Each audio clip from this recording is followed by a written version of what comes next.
بسم اللہ الرحمن الرحیم۔ شروع اللہ کے نام سے جو سب پر مہربان ہے، بہت مہربان ہے۔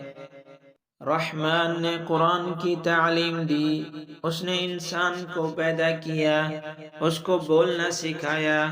سورج اور چاند کے لیے ایک حساب ہے، اور ستارے اور درخت سجدہ کرتے ہیں۔ اور اس نے آسمان کو اونچا کیا، اور اس نے ترازو رکھ دیے کہ تم تولنے میں زیادتی نہ کرو، اور انصاف کے ساتھ سیدھی ترازو تولو، اور تول میں نہ گھٹاؤ۔ اور اس نے مخلوق کے لیے زمین بنائی، اس میں میوے ہیں اور کھجور ہیں جن کے اوپر غلاف ہوتا ہے، اور بھس والے اناج بھی ہیں اور خوشبودار پھول بھی۔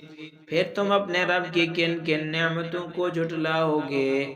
اس نے پیدا کیا انسان کو ٹھیکرے کی طرح کھنکھناتی مٹی سے، اور اس نے جنات کو آگ کی لپٹ سے پیدا کیا۔ پھر تم اپنے رب کی کن کن نعمتوں کو جھٹلاؤ گے؟ وہ مالک ہے دونوں مشرق کا اور دونوں مغرب کا۔ پھر تم اپنے رب کی کن کن نعمتوں کو جھٹلاؤ گے؟ اس نے چلائے دو دریا مل کر چلنے والے، دونوں کے درمیان ایک پردہ ہے جس سے وہ تجاوز نہیں کرتے۔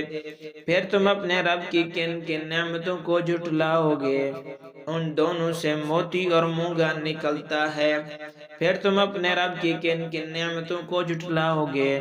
اور اسی کے ہیں جہاز سمندر میں اونچے کھڑے ہوئے جیسے پہاڑ۔ پھر تم اپنے رب کی کن کن نعمتوں کو جھٹلاؤ گے؟